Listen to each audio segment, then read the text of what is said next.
Hello, happy Sunday. How are you guys doing? How is everyone?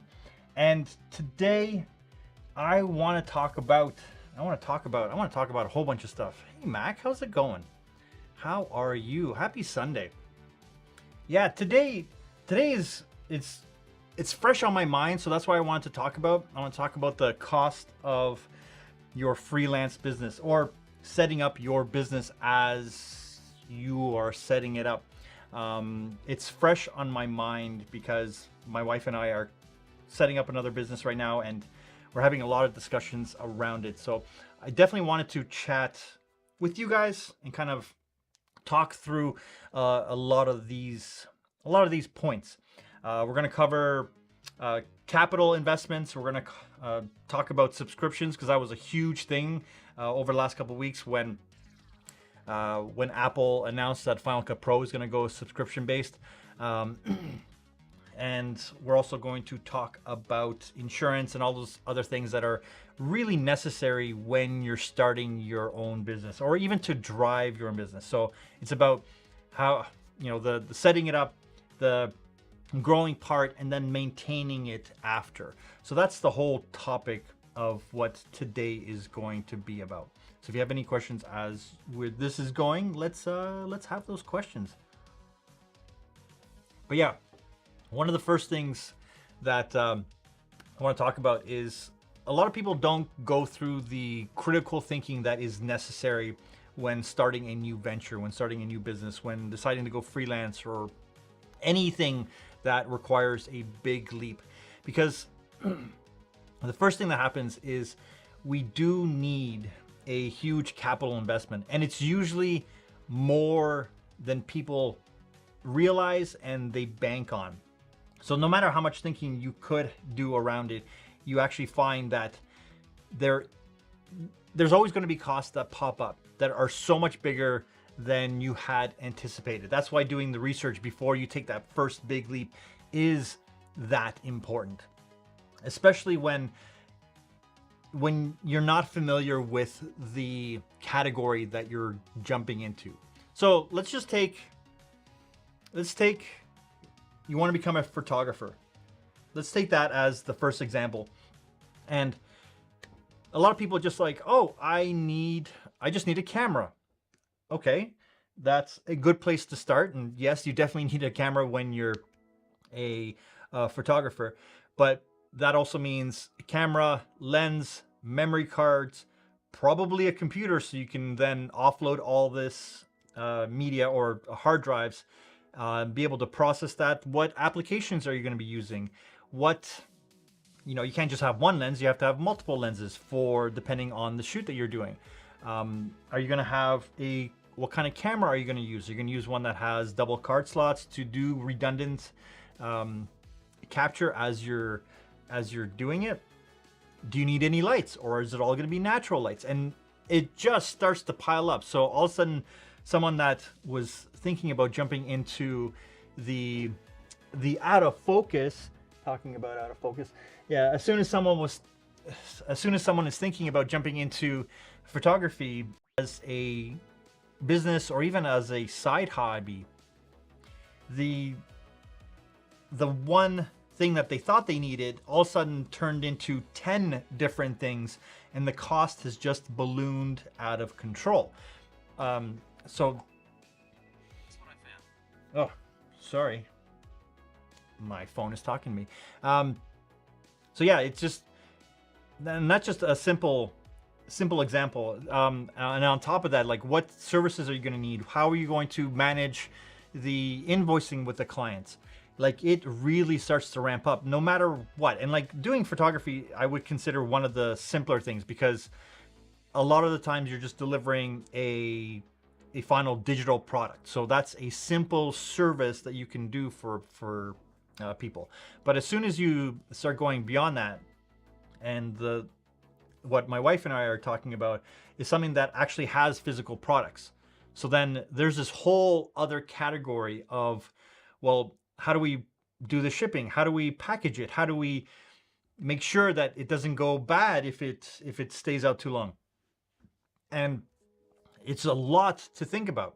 It's a lot to think about, especially if you're just starting it, but you're also trying to manage the other thing that you're doing full time. So you're doing a full-time job. So the initial capital investment, no matter how much you think about it, even today we had a discussion about like, oh, we need these extra things, and it's like we didn't really think about it until recently, and then we still have to buy those things. So even if you set yourself a budget, you're going to have to be flexible enough and allocate even more to be able to make sure that even before you've made your first dollar, that you have enough to get started, and it's started at a place that is comfortable, that you have everything that you need, that when you do have a client that comes in that is willing to buy from you your product or your service, that you're able to fulfill them. Because if they have a bad experience, they're not going to recommend you to other people. So what's your point of sale? How are you going to invoice them? What's that experience? How is that going to be? How are they going to find you? How are they, like, what's all the business side of the thing that you're doing? So again, taking photography as the example, we have the skill that you need to be able to take good photos. But if you're starting from no equipment, or you just want to get in this, well, you have to then practice the skill, but also have the business acumen to make sure that you're doing the thing properly. How is your accounting going to be? How are you going to track all your expenses for everything that you've gotten up to that point? So it really does come down to making sure that you have done the critical thinking before you've done your first step to launch the business. Because you can do a soft launch and then do a big launch, but you want to make sure that everything is in place to be able to do it properly. Now here's the sticky part.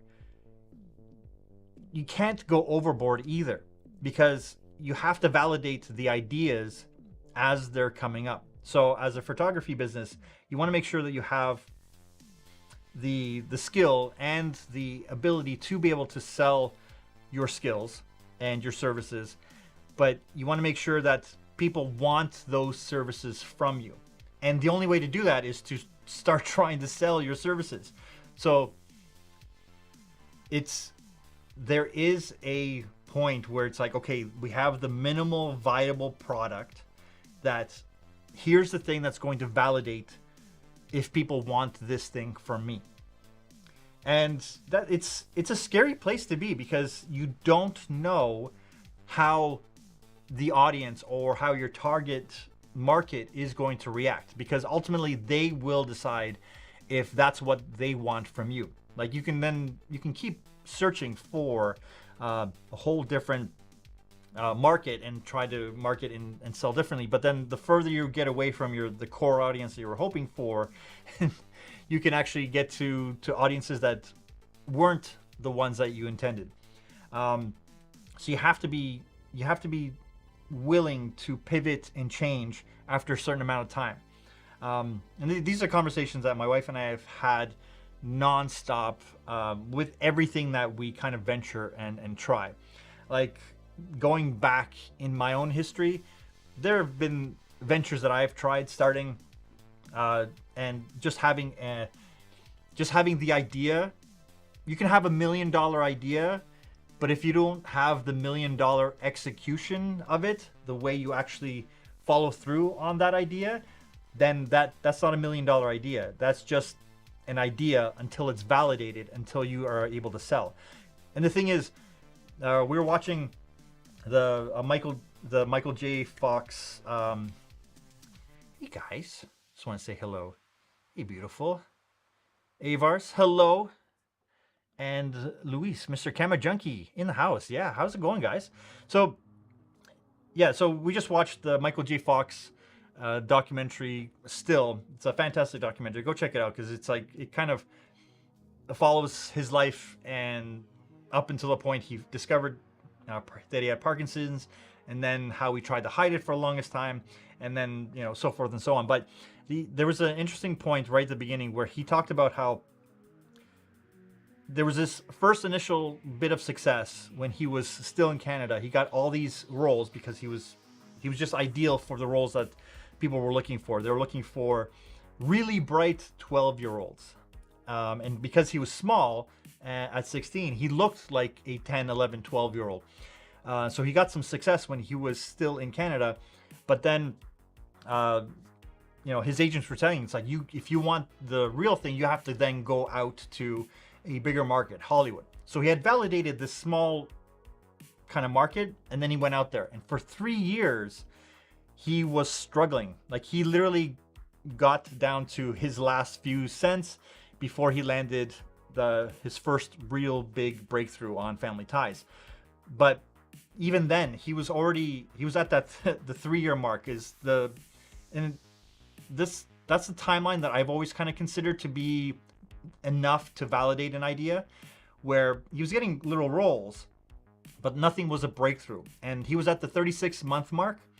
And at that point, if you don't have that breakthrough, then you need to be able to pivot and shift your gears to move to something else. Because if you can't validate the idea within 36 months, then shift and try something different and adjust. And even for a majority of time, it could be as simple as 12 months or 24 months to be enough to know. Like, at the 24-month mark, you should know if you should double down and push hard for the next 12 months, because you do see a little bit of traction, but the breakthrough hasn't happened. And at the exact same time, if you haven't seen any traction, then maybe it's time to reconsider, take a step back, and reevaluate that. Is this the thing that people want from me? And it's not a bad thing. It sounds way worse than it is. It's one of those things where you can't take it personally that the thing that you've been trying to work on, people aren't interested in. Because it could be just the timing. It could be the market that you're trying to reach that you thought was the ideal market for you. It could be a culmination of a whole bunch of different things. Maybe the whole execution, the whole way you're presenting it. But it's not a bad thing. It's the whole fail faster. Like, you want to know if your idea has been validated or not, and then just move on.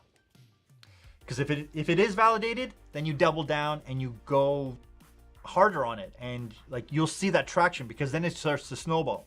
Vice versa, if you keep pushing harder and you're still not getting the same response, then it snowballs the other way, and it can make you feel bad.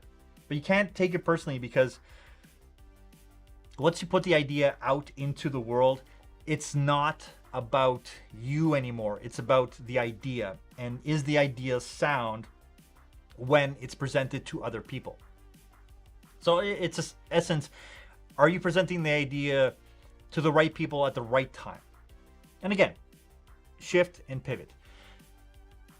So, and that's why, like, you have your capital investment, you have the amount of money that you should be willing to put into it, knowing that there's a huge possibility that it just may be a complete write-off. So I've heard lots of stories about people taking out loans and trying to figure out how to set up this business, only to have it not work out as amazingly as they thought it would, and then they're kind of bust. So that's where a lot of people have the joke. It's like, try to spend other people's money. Like, that's where you get investments. That's where you set up incorporations. That way, if the incorporation goes bust, if the company goes bust, it's loss, not personally tied to you. So you always have to have that understanding. And that's another thing that you have to do right from the beginning. How do you set it up where, if it does not work out, how are you able to walk away with maintaining your lifestyle and keeping everything you had, instead of having tying a second mortgage to it, or doing anything that literally ties it to you? So that's the capital investment part of starting a business. It's understanding that put in just the amount that is needed to get your minimal viable product without going too overboard, but leave plenty of room to get those things that are unexpected. So you have to think through the whole process, write it all down, think about it, think about how you would set that thing up, and then how would you store it? How would you maintain it? What's the year going to look like? Do you need a physical space? Can you work from home? Can you do the whole process? Like, you have to take that time to think about just the starting point of it. Because on top of that, you'll have all these subscriptions that you may need to buy into, like the software, any kind of services that you need to help you run your business. Like, accounting software can be 30 to 50 bucks a month.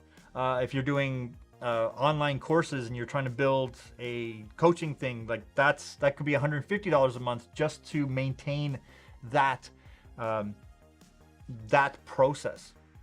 And then on top of that, like, are you selling actual physical things? Are you going to be going out with a lot of equipment as a photographer or as a videographer, a videographer?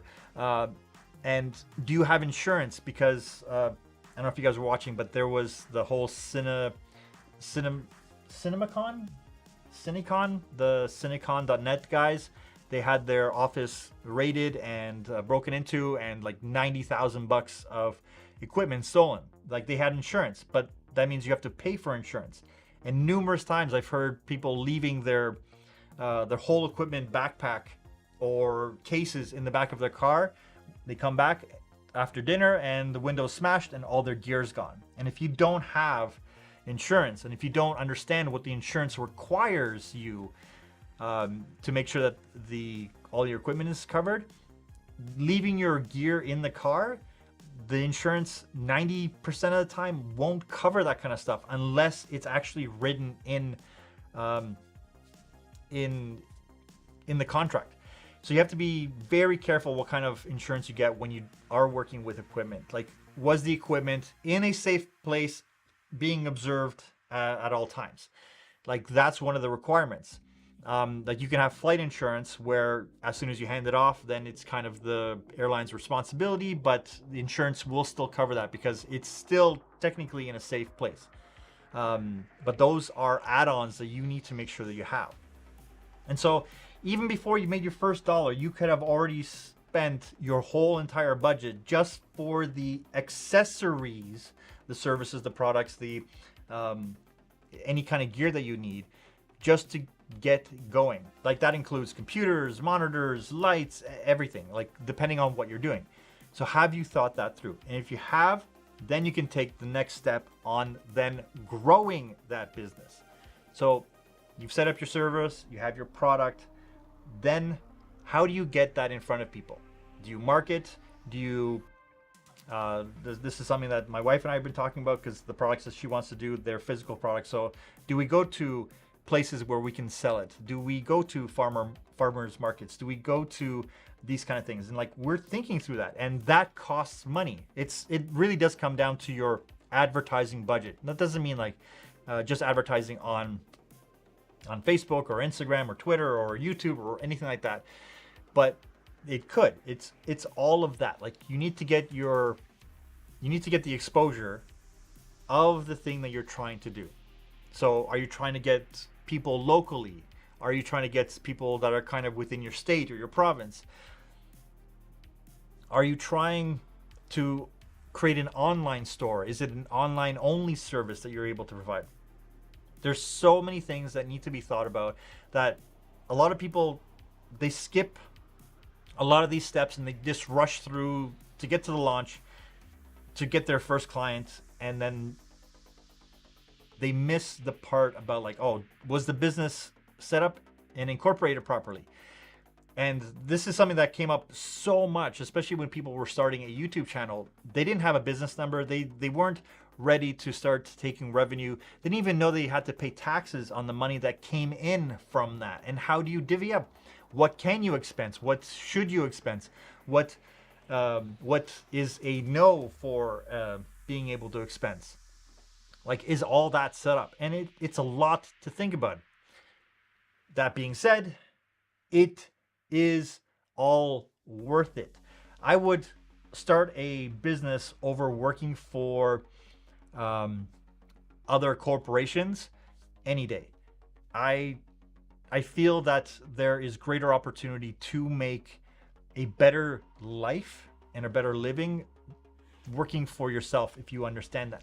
But also understanding all the responsibility that comes from that. You are the boss, you are the accountant, you are the CTO, you are the the technical director, you are the marketing director, you are all that.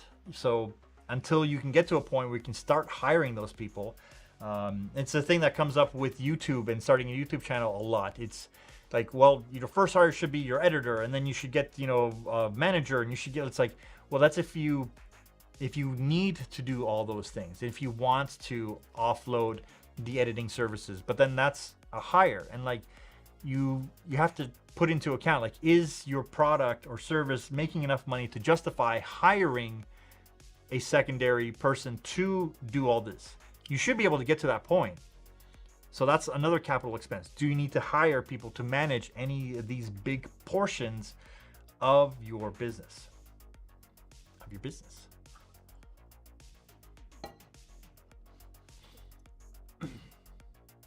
So going from having a manager for my gigs to managing everything myself, you keep it all. Yeah, it appeared that playing that part is the easiest business side. Yeah, that appeared that playing part is the easiest. Yeah. Oh, exactly. Yeah, the playing part was the easiest. The business side is the part that can become very overwhelming very quickly. But again, it's part of the, well, in your case, the show business part of it. My friends, they make several movies every year, and 90% of what they do is the business side, just working deals, making phone calls, just trying to get all the money in place, setting everything up, making sure the insurance is like the creative part works out to like 4 or 5 weeks. The rest of the time, 2 years per movie, it works out to just like all business, all contracts, and just it's nuttiness. So, and once you have that, so once you have your entire setup going, you have your and you start growing a little bit, you have to be able to get to a place where you can maintain it. And that's where hiring extra people, when the money starts coming in, you need to start putting a lot of that back into the business. That's part of the growth part too. So it's that in between. And once you're in that place, like for me, I've been technically working for myself since 2003, with little stints of working for companies throughout that point. But I never gave up my business part, and I'm actually glad I never shut it down, and I just kind of lessened the amount of projects I was taking in. It does work out in my favor. And like, having worked the corporate side, having worked for big studios, having worked for small studios, and just always finding that I enjoyed being the boss and choosing if I want to work on something and not having to show up at a certain point. And it does come down to you understanding that, especially in the creative field, that inspiration doesn't hit at any particular point. It's not on a schedule. It shows up when it wants to show up. Luckily for me, it shows up every day at 9 a.m. every single day, like clockwork. And like, you kind of have to force it when you work for yourself. Like, just because you don't feel motivated, it doesn't matter. Like, you have to show up. You have to be the one that kind of pushes yourself to be like, yeah, I need to get this done. No one's coming to do the work for you. No one's coming to check in on you. No one's going to come in to make sure that you're on track to hit your deadline. No status reports, none of that. Like, it all comes down to you, and the client that you're working with just expects you to make sure that you deliver on time. They don't care how you get it done. They don't care the tools that you're using. Just as long as the thing that you agree to is the thing that you deliver, be it a product or service or whatever. Yeah, exactly. Routine is greater than motivation. Motivation can last for 15 minutes and you'll feel like super high, but then what happens on the days that you don't feel motivated to continue that. What happens on those days? You just wait until motivation comes back? Like, it's finicky. It never knows when it's going to come. You don't know when it's going to come. You do have these bursts, and I have them too. And it usually comes down from, I've been thinking about a problem for so long that there's just that moment where you're like, oh, you feel almost defeated and you're trying little things, and then it just clicks and you're motivated, you just want to work. But then, usually that happens at like 11 at night, and you can't plow through the entire night. But yeah, discipline greater than motivation. Yep, facts. Absolutely. It's so interesting because there are parts where I'm like, oh, when I'm motivated, I will do that. I do tell myself that. But it's a lot easier when I have a project that I'm working on or a client that I'm working on to have me motivated enough to be like, okay, yeah, I'm going to work on it. I have to work on it. But when it comes to like, oh, I have a personal project that no money's tied to it, and it's like, well, I'll just do that. And it's like, so I do fall into those minor habits myself. You can't help it. Like, you can't be constantly working, especially if you've plowed through 12 hours of work and then you have to do your own side project afterwards. And I think that's why I like that I started the YouTube channel, because like, I don't consider myself a YouTuber. It's not my full-time thing. It's not where I get my main source of income from. It is my side project. It is the thing that I'm excited to do outside of the work that I'm doing. It's very close to what I'm doing, but it's giving me that discipline to keep coming back to it, to keep trying something different, to keep adjusting. And just as I was saying earlier, there was a point at the 24-month mark where I was like, do I want to continue doing this? And it's like, I think I reached around 10K at that point. And I was like, okay, yeah, let's double in for the next year and see where I can get. And it's like, and then the momentum started to happening. And oh yeah, I checked. I just crossed 30,000. Yay, me. Woo. 30,000 subscribers on my main channel. Yeah, so I feel that there's reason to continue. I'm reaching the audience that I'm intending to reach. I'm connecting with the audience the way I was intending to connect, but I'm still adjusting. I'm not afraid to tweak and change and adjust the process. And you have to do that within the business as well. Like, just when you find that little milk that works really well, but then inflation comes in and you have to raise your prices. That's scary, because if the prices are working and people are comfortable paying that, and then you turn around and be like, the prices are now higher. So you have to be able to work towards that. And here's my reasoning for raising the prices, no matter where in the work stage you're at. Say you're just starting and you set an introductory price and it's attracting clients. Great. So say as a photographer, you're attracting clients and you're making enough per gig. But what is enough? Like, is it enough where you feel like, okay, I feel like my time is being paid for?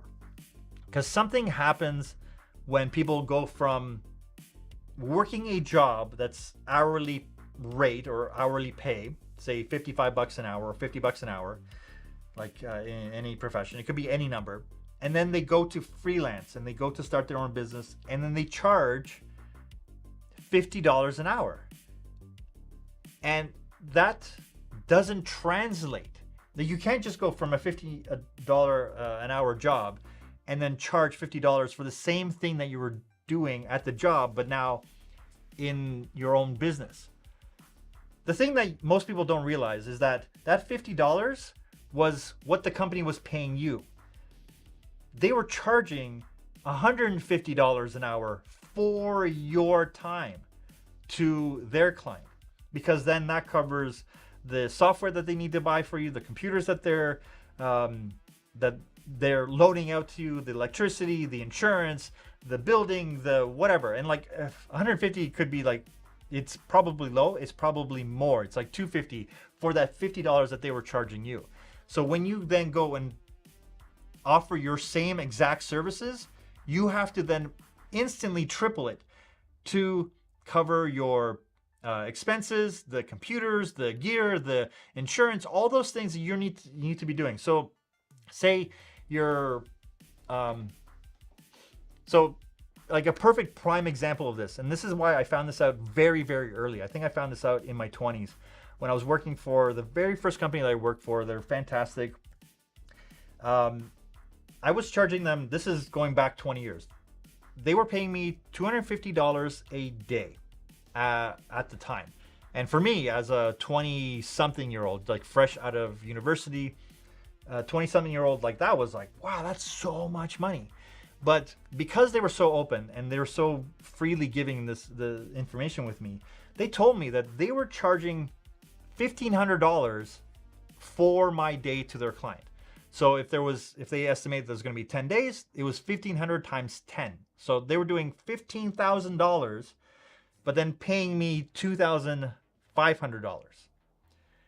And when they were, because I was working with them for I think 5 years, and it was around the 2.5 year mark they started really sharing this kind of info with me. They're like, when you go on your own, because they kind of saw that I was going to outgrow their company a lot faster than they were going to be able to grow the company to be able to afford me. They knew that I was going to do my own thing. Like it's in my nature. And so they shared that with me. They shared that when you go out on your own, you have to charge for this. You have to be willing to have people say, ooh, that's too expensive, I'm going to go somewhere else. And that's okay. I like my favorite saying that I've been saying for the last 15 years is work less, make more money. So work less, make more money. Just be very specific. It's not like you can create more, but like actually work, doing less work, making more money. And one of the best ways to do that is double your rate. Instantly, today, this weekend, whatever rate you're charging per day, just double it. You will eliminate half of the work that is coming through your door. But you'll still make the same amount of money that you did that previous year over the next year. So you'll cut your work in half, but make the same amount of money. And then move 2-3 years later, all of a sudden you're going to be making your schedule is going to get filled up again, and you're going to be making twice the amount that you were making 2 years prior. And that's how I was able to go from, at the time, from $50,000 to nearly $100,000 and $150,000 just by doubling my rate and working less, which gave me more time to then do other things and expand my business, learn new skills, do all these things. Like, time is not something that you're able to buy back, no matter how much money you get. So if you can spend more time developing your craft, your skills, your thing that you want to be able to be good at, promoting the thing that you want to be able to attract, you have to be able to put more time into that. So you have to take that time from somewhere else, which is usually the place where people were willing to pay you. So here's a good way to know if it's time to raise your rates. If you're fully booked and you don't have enough time to keep up with all the requests that are coming in, raise your rates. Boom, double right away. Just raise your rates and then like have your go away price, because some people will say yes to your go away price. So if you want someone to go away, make sure it's high, because if they say yes, it better be worth it. So that's a great time to know if you need to raise your rates, if you're overextended. The other thing is, like, if you know you need to hire a helping hand, raise your rates at that point as well, because then you can take on the more work and you can then pass it along to other people. So again, the cost of business is the product or service that you're building or selling, is it paying for itself? Because you have the capital investment. So say you have a product, say you're selling this mug. How much would it cost to set up the business around the mug? And then you need to figure out how many of these mugs you need to sell to be able to just break even, and then to start earning profit once you've broken even. So to then maintain. So can you build this mug? Can you do it? I'm not talking about like through a printify or any of those kind of services, though that's a great way to start because that's an easy way to validate. But like, how much do you need to sell this to be able to build a lifestyle? Like, how many would you need to sell a day? And there's a great way to know what is going to work best for you. There's that hierarchy that you can do. So do you have one thing like so how to make your first $1 million? Let's go there. So how do you make your first $1 million? It's actually quite easy if you just think about it. It's not easy implementing, but hear me out. So to make your first $1 million, do you have one thing that you can sell for $1 million? The answer is no. Okay. Do you have 10 things that you can sell for $100,000? Okay. Maybe you do, maybe you don't. Do you have 100 things that you can sell for $10,000? And you kind of keep going down this path. Like what's the thing that's going to get you to that first $1 million? Do you have 1,000 things that you can sell for $1,000? That's where the courses may be the best way to go. And the other thing is, do you have 10,000 things that you can sell for $100? Like, do you have that thing? Like, do you have that market that you can find? Right? So like this mug or something like this, it's like you probably have to sell 100,000 of these for $10 to get to your first $1 million in sales. So what is that thing for you? And it's a good way to kind of focus on what you want to do. So for instance, if you're building a course or if you're building apps, what's that price and how many are you going to need to sell? So, and how do you attract all those people? And it's a good way to really focus in on the thing that you're trying to build. You're trying to say, like Avars in the chat here, he builds apps and he sells them. And he sells a subscription and they're for a certain price, and he's trying to reach that goal. And it's also really good to know what that number is per month of revenue that you want to hit, because it helps you refine and define the thing that you're trying to sell. And there's so many things to think about when it comes to starting a business, to growing a business and maintaining a business.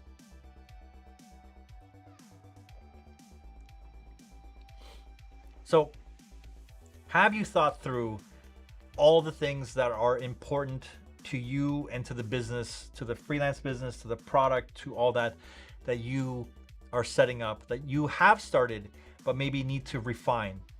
Have you gone through getting the things that are required to then elevate your business to be able to sell? Because the selling your services, selling a product, it's not easy at first until there's a point that actually clicks in your mind, like, oh, this is what I need to do. This is what works. This is when you start listening to that feedback of the people that are buying the thing from you. Like, you can take ideas that have already been validated and then just put your own twist on it and then try to sell it. But again, the legwork does come in, and it's very important to focus in on the things that do work and double down on those, and to stop doing the things that aren't working. And a lot of times it's not easy to see when you're like, when you're this close to it. You have to be able to say, take a step back and evaluate from the 30,000 foot mark, the macro view. Hi, Alyssa. Yeah, where was I? Get distracted by cuteness. Hello. So yeah, especially now, this past week has been very interesting with the whole talk of the subscriptions, with everything that was like the Final Cut Pro on iPad, the subscriptions. People freaked out. They're like, I don't want to spend $5 on the subscription. I don't want to spend money on all this stuff. Hi, no, love you, thank you. It does come down to it does come down to what's worth it for your business. Like, people were complaining about $5 a month, and that's for an iPad app. It's not a big deal. If it's making you any little bit of money and you're using it for that, it's not a big deal. Like, my subscriptions amount to probably well over $300 a month for everything that I'm using. Probably more, probably $400 for all the apps that I'm using. So $5 extra, it's like, well, you know, I won't buy that extra coffee. I won't buy, like, that's when it comes to be important. Because if I use that app and it allows me to do things that I wasn't able to do in any other apps, it's a no-brainer. It's like, done. I'm all in, especially if I know that they're going to start improving the apps that are associated with it. I don't know why it was such a big problem for a lot of people. Is it because they didn't want, like, they're not making money with it? Well, then fine, then don't get it. There's no need to get it. Like, if you're only using it, you probably wouldn't be using it on the iPad anyways, and there's Luma Fusion or DaVinci. Like, it doesn't matter what app you're using at that point. And so many people, they don't even realize, like, when doing stuff for business, like, the insurance for most businesses can be $300 a month, depending on the kind of business you're running. So I know that it's an extra cost associated on top of everything, but if you're just starting out, then use all the free tools. Use all those services that are available to you, and not have to complain about the services that aren't free. Like, every time I make a video about an app or a service or anything like that, I don't talk about the cost. When I make a video about gear, I don't talk about the cost, or rarely do I talk about cost, because the cost is going to change, the gear is going to change, and it's more about, is this worth it as a tool to use? Because if I can make a review on a $100,000 camera, if it's the thing that I'm using to make feature films with, it's way worth it to use that tool than it would be something that's, say, half the price. Can you do it on something else? Yes, you could, but that's not the point. The point is, does it work? Does it fulfill the thing that it says it needs to do? Does it do the thing that it says it does, is what I'm trying to say. So I'm pretty confident that Final Cut Pro will get a subscription model, and I welcome it, because I'd rather them make money from this thing to then be able to put more money into it. It's not like you pay them $5 and then they're just like, bah, ha, ha, and they stuff it in their pocket and they don't do anything with it. With everything else, they have shown that they'll reinvest that money.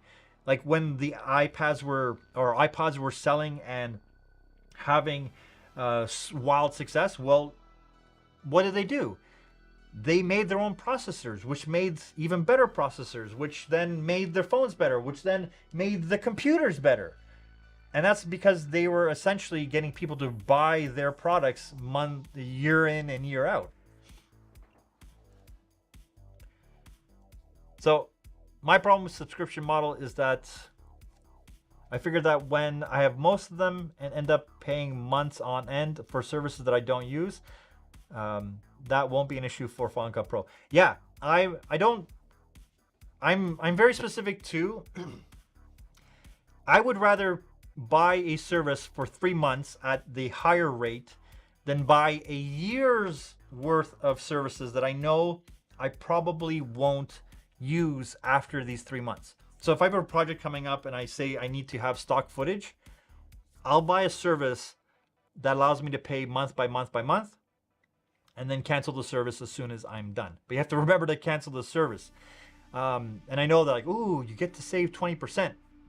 But like, I'd rather save 9 months worth of not paying and pay an extra $5 a month for that service. Like if it's any of those subscription models.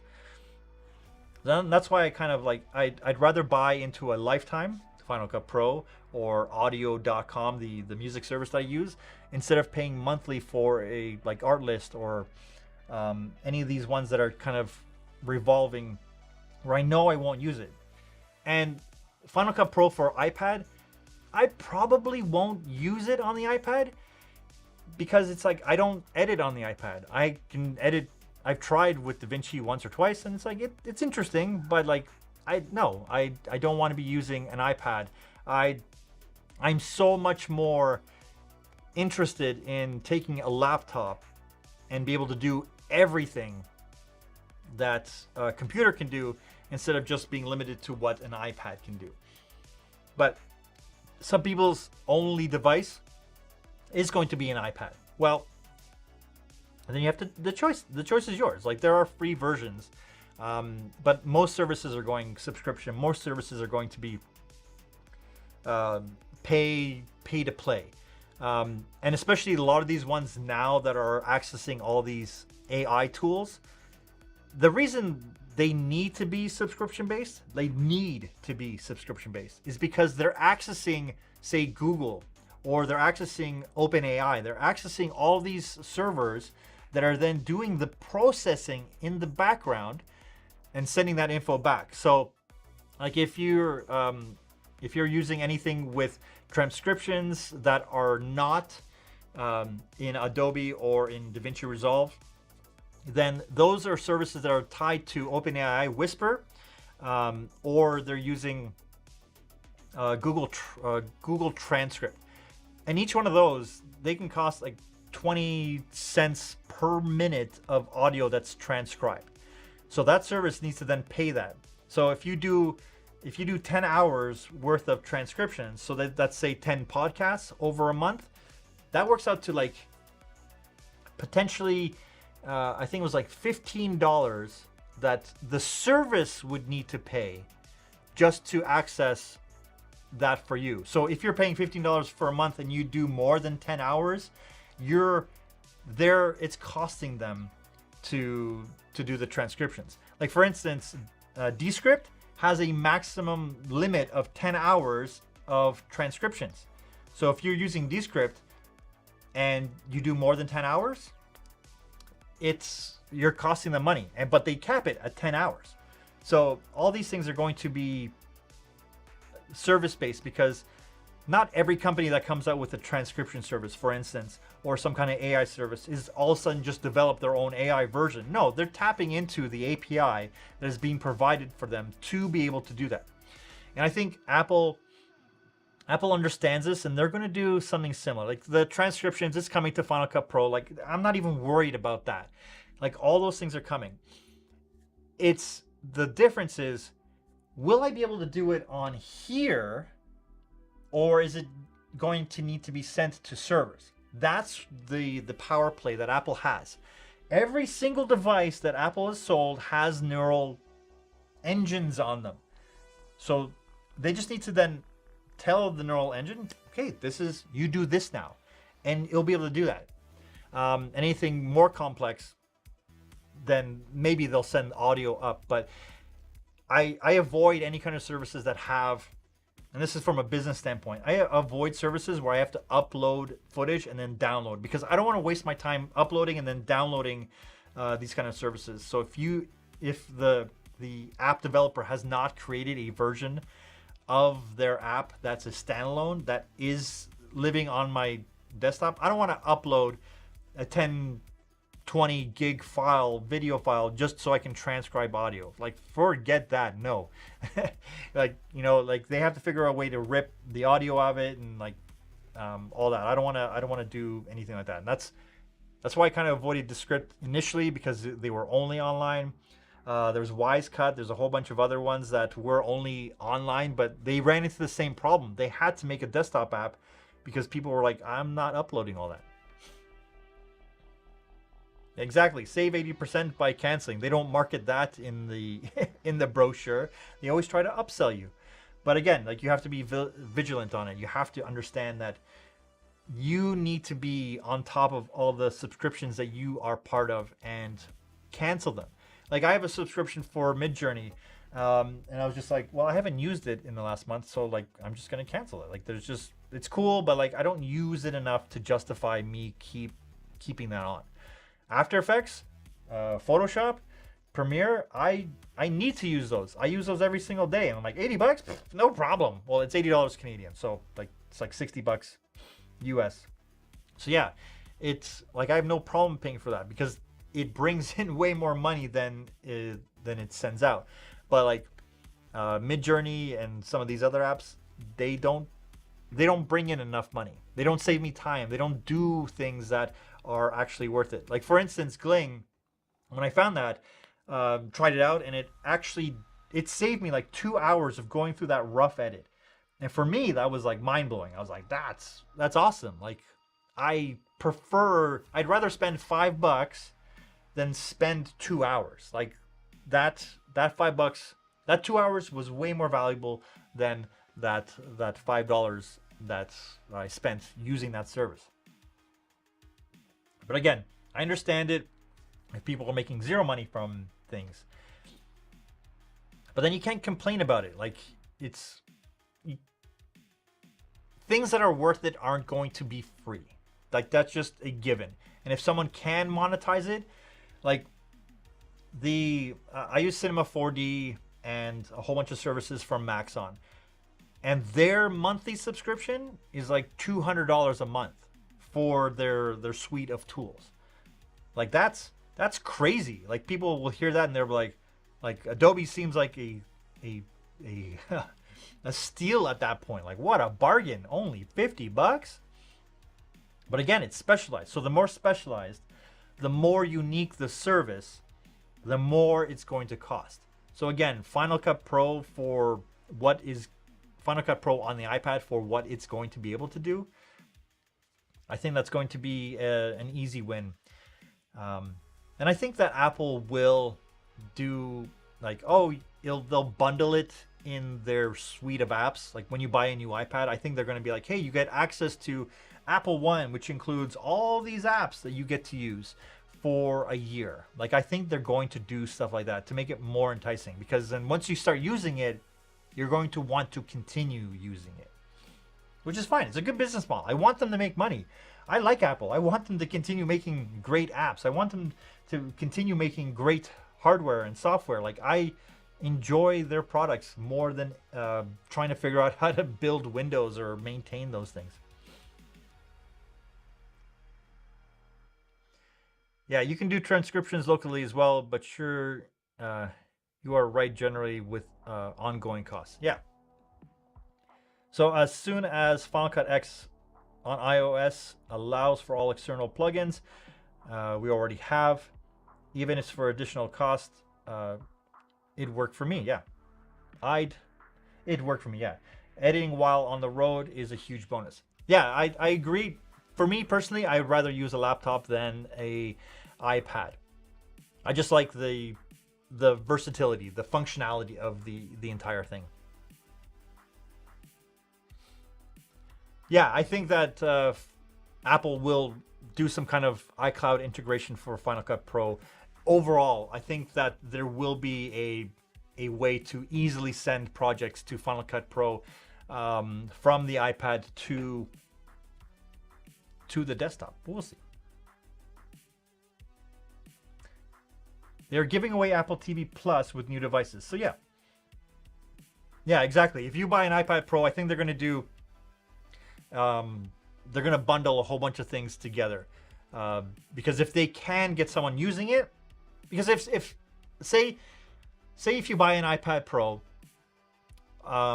and you don't use Final Cut Pro for the iPad, well, what's the difference if you didn't buy the subscription in the first place? So if you don't use it and that year goes away, well, then they haven't lost anything because it's just software. Then that access goes away unless you subscribe. So if you don't need it, again, it's for those people that are like, oh, what's this? And they start using it and they start needing to rely on it. Then they'll use it because it'll be worth it, because it'll be a tool that they're very comfortable with. And getting a year's worth, I think, is gonna hook a lot of people. But yeah, just wanted to chat about that. Wanted to chat about the money that goes in, the money that goes out, and the goal is to make more money than you spend, and ultimately work less, make more. And for me, I mentioned this on Avar's stream the other day, that it's easier to make an extra $10,000 than it is to save an extra $10,000. So if you think like, oh, I'm going to save my $5, it's like most people, unfortunately, will find a way to spend that other $5 somewhere else on something that is just, it won't be able to help them create. There was a thread there was a question on Twitter today that said, what is the most dangerous thing, in one word, what is the most dangerous thing for most people? And my answer to that was consumption. Consuming, and pick your poison at this point. It's consumption of content, food, drugs, it doesn't matter. Creating will give you access to be able to make money, whereas consuming, it just takes your time. So you have to choose what you want to do. And that's why starting business, going freelance, starting a product, service, all these kind of things is so much more beneficial, because when something clicks, if you go through a whole bunch of iterations and something didn't work, when you fail faster, essentially, you'll learn from every one of those iterations. And when something does click, then you are filled with purpose, and you feel like you're doing something. You're excited to wake up. Even if you have a dreadful amount of work that you need to do, you're still going to feel like that was worth it. I enjoyed it. That's how I feel with all the work that I'm doing these days, where all the clients that I have, they are fantastic to work with, and I've been able to choose the ones that I get to work with. And I've gotten to that point, and it's taking me 15 years, and now I'm kind of venturing into YouTube, and hopefully that can grow, and I get satisfaction and joy out of that as well. Anyways, just wanted to say thanks for hanging out with me today. Enjoy the rest of your Sunday. Look for me on Tuesday when the Final Cut Pro for iPod drops, and then not for iPad. Yeah. Anyways, enjoy the rest of your Sundays, guys. I'll talk to you guys soon. Bye for now.